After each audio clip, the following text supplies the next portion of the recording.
About a big viral social media trend over the weekend. How did you find out over the weekend that you were dead? You see that? No. People didn't see you for a couple days. 1.3 million user engagements as of Saturday morning about your demise. Really? I didn't see that. You know, I have heard, it's sort of crazy, but last week I did numerous news conferences, all successful. Biden wouldn't do them for months. You wouldn't see him. And nobody ever said there was ever anything wrong with him. Let's bring in Josh Holmes, co-host of the Ruthless Podcast. This was quite a rumor, and I know it's just getting back to school, but here is MSNBC's host, Jen Psaki, questioning President Trump's absence. Look, we may never know why Donald Trump suddenly spent a week hiding entirely from the American public, but you don't actually need baseless online conspiracies to explain why he might not want to show his face in public right now. I mean, for starters, there's the polling, and boy, is it brutal. Then there's the reaction to Trump playing out in the streets out there. Or maybe it's because he's starting to realize that his campaign to intimidate blue state governors is not working. So maybe the biggest reason Trump has been so shy recently is that a lot of this pushback appears to be working.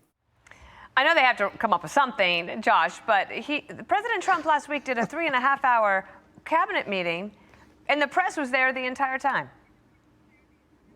Oh, bless her heart, Dana. I mean, I don't know if you've noticed, but it appears the Democratic Party has contracted that, like, special kind of crazy, the kind that you usually hide from polite society.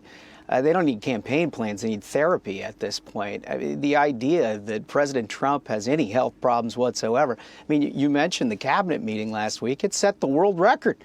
There's never been a cabinet meeting longer than that. He's out of the public eye for 4 days over the Labor Day weekend, and all of a sudden they're questioning whether he exists. This usually was reserved to, like, fever swamp type discussions. But when there's no leadership within the Democratic Party whatsoever, this thing bleeds deeply into the mainstream of the Democratic ethos, and it's scary. I can't tell you how many people brought this up to me at random over the weekend. Yeah. They were wondering, what's wrong with Trump? Wow. What's going on? And on it went. Where were you? Yeah, fair question.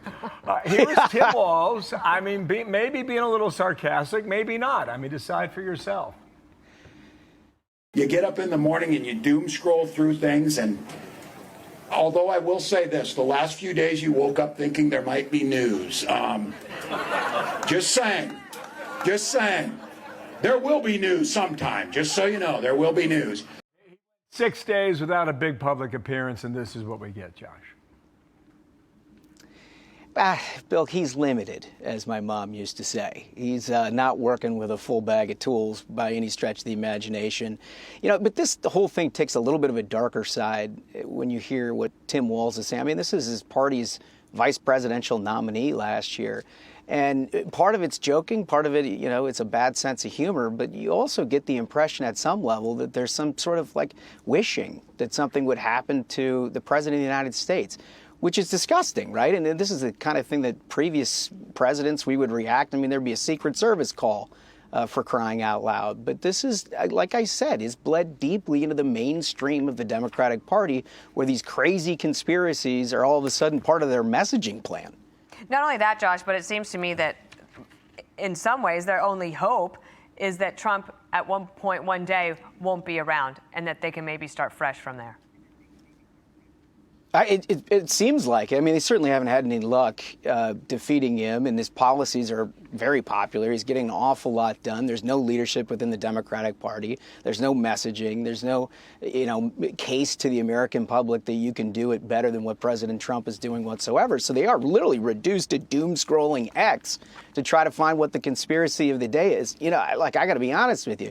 9/11 wasn't an inside job either, Governor Walz. I mean, this is like really nuts stuff, and it's a sad thing that it has entered a public discussion. They would have been smarter to just say #August, all right? Yeah. Move on out. Yeah. Nice to see you, Josh. We'll talk soon, okay? Thank you. Good to see you.